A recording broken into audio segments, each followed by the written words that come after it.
Baik, Assalamualaikum warahmatullahi wabarakatuh. Perkenalkan, nama saya Sahril Chandra Pratama. Saya merupakan mahasiswa semester 1 dari Universitas Muhammadiyah Kota Sukabumi.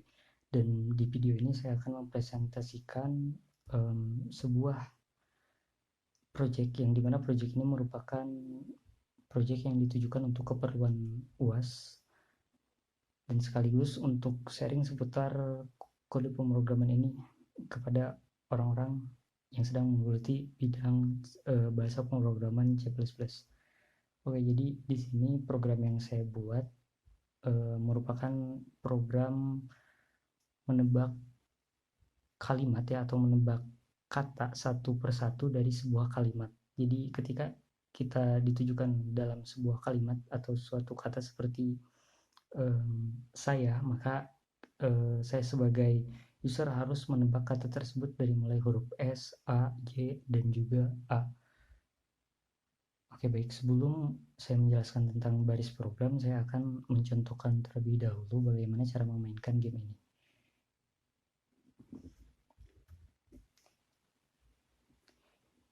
Ini merupakan tampilan awal game atau keseluruhan layout yang saya pakai di game ini. Jadi pertama kita dihadapkan dengan sebuah header, lalu ada sebuah baris simbol atau ya yang menyatakan bahwa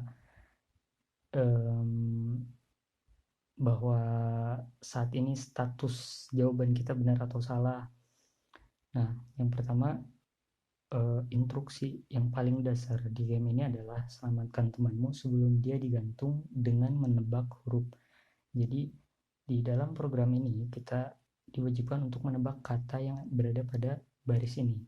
Jadi kita sudah diberikan sebuah clue dari sistem untuk menebak susunan kata yang berjumlah yang berada pada di sini. Jadi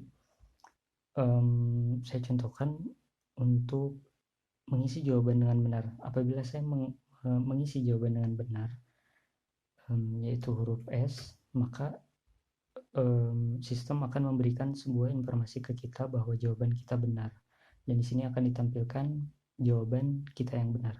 Dan apabila saya melakukan sebuah kesalahan atau input yang salah yang bukan merupakan susunan kata yang berada di sini, maka program akan memberitahu bahwa jawaban kita salah dan di sini terdapat sebuah logo tambahan yang sebelumnya tidak ada ini di sini, tetapi ketika kita menjawab salah di sini terdapat sebuah logo tambahan lagi. Oke, saya akan mulai untuk memasukkan inputan yang salah secara terus-menerus sehingga kesempatan kita menjawab pertanyaan ini sudah habis. Jadi di dalam game ini karena di sini terdapat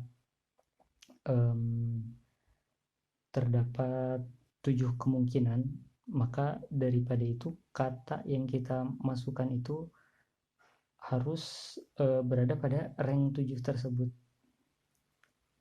Saya contohkan, apabila saya memasukkan sebuah kata yang salah secara terus-menerus, maka sistem akan menggambar seperti orang yang sedang dihukum. Lalu apabila kita menginputkan jawaban kita yang terakhir atau jawaban kesempatan kita yang terakhir, maka sistem akan menyatakan bahwa game kita telah berakhir dan kita sudah tidak diberi kesempatan untuk mengisi lagi.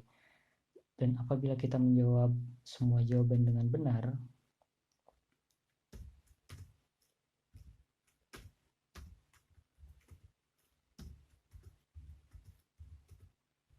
nah, sistem akan memberitahu kita bahwa jawaban yang kita masukkan benar dan kita telah mengakhiri game dengan sebuah kemenangan. Oke, saya ulangi lagi. Di sini di bagian atas, nah terdapat sebuah status lain di mana di sini menyatakan bahwa input jawaban terakhir kita yang kita masukkan itu salah. Jadi apabila yang benar masuknya di sini, apabila huruf yang salah maka akan masuk di sini. Baik, dan sekarang kita akan memasuki baris program. Saya akan menjelaskan fungsi-fungsi dasar yang berada pada sistem ini. Pada dasarnya saya membuat beberapa fungsi dasar, kurang lebih terdapat 4 fungsi. Oke, yang pertama fungsi ucapan. Nah, fungsi ucapan ini untuk apa?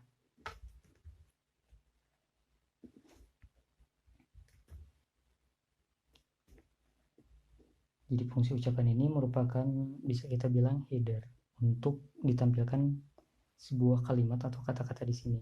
Terdapat sebuah banner dan juga sebuah instruksi. Nah, instruksi dan banner ini diproses oleh fungsi ucapan ini. Nah, dan selanjutnya hal esensial yang harus perlu kita tahu itu soal yang kita simpan di dalam sebuah sistem ini, di dalam codingan ini terdapat pada sebuah variabel bernama soal kata. Di dalam variabel ini terdapat susunan kata seperti contohnya Sahril. Di sini terdapat 6 kata. Dan di sini string jawaban merupakan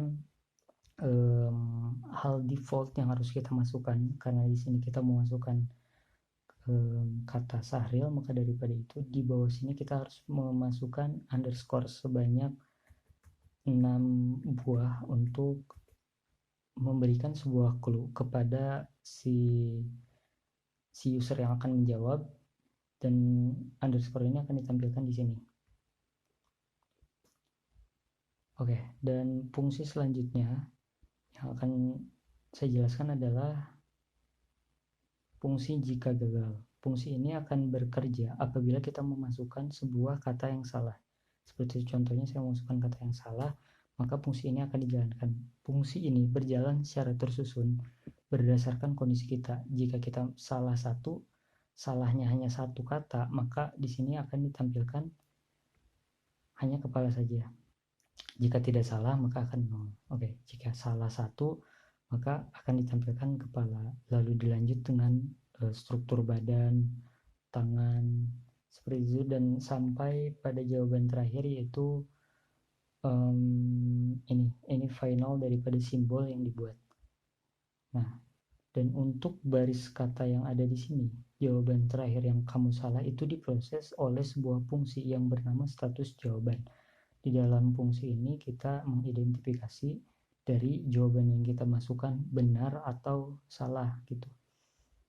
Nah, jadi hal yang perlu kita ketahui lagi adalah di sini terdapat sebuah soal yang dimana saya sudah memperlihatkan tadi bahwa kata yang tersembunyi di sini merupakan kata Sahril.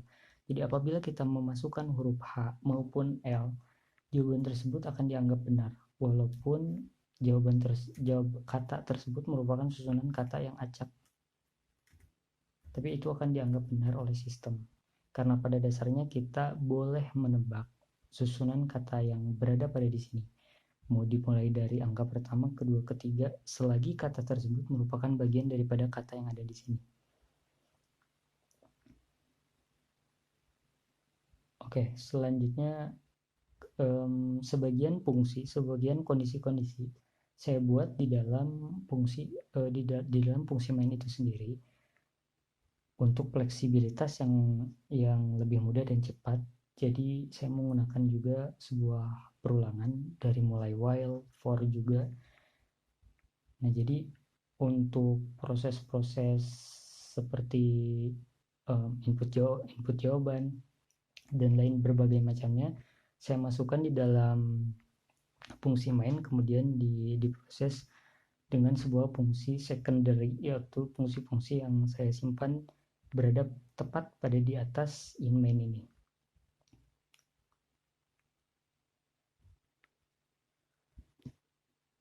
Dan di sini saya menggunakan dua library. Saya rasa saya harus menjelaskan ini juga. Jadi library yang saya pakai itu library Vector dan juga IOStream. Kenapa saya pakai Vector? Jadi Vector yang saya gunakan ini saya gunakan pada bagian ini. Nah, jadi agar tercipta sebuah sistem yang dinamis, saya gunakan Vector yang ada di sini. Untuk lebih lanjutnya, kawan-kawan yang sedang menonton video ini bisa mengecek link kode atau link source code ini yang berada pada GitHub di link deskripsi.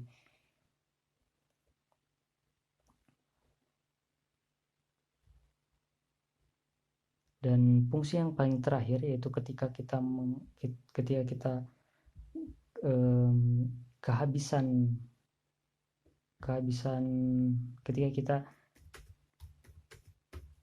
kehabisan kesempatan untuk menjawab pertanyaan, maupun ketika kita benar menjawab semua pertanyaan, akan dihadapkan dengan sebuah fungsi bernama akhir game.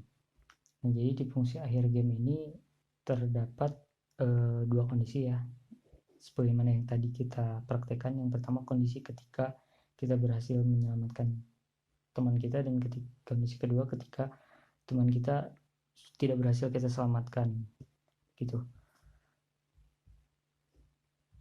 Dan di sini saya akan mencontohkan sebuah contoh satu lagi ya sebelum mengakhiri video ini, yaitu ketika apabila kata yang ada di sini kita ubah bukan menjadi kata ini.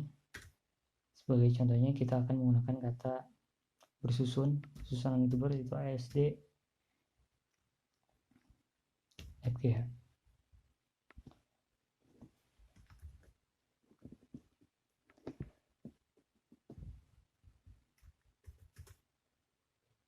Maka ketika kita run, jawaban yang tadi kita masukkan yang asalnya bisa S, H, dan RIL, maka saat ini jawaban yang harus kita masukkan harus sesuai berdasarkan dari soal yang ada di sini.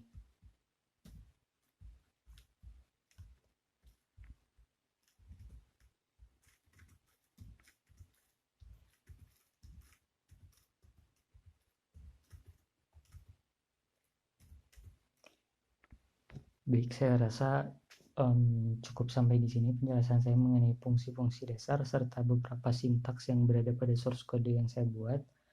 Saya ucapkan terima kasih telah menonton video ini, dan untuk lebih lanjutnya kawan-kawan di sini bisa cek di link deskripsi untuk mendapatkan source code yang saya buat ini. Terima kasih.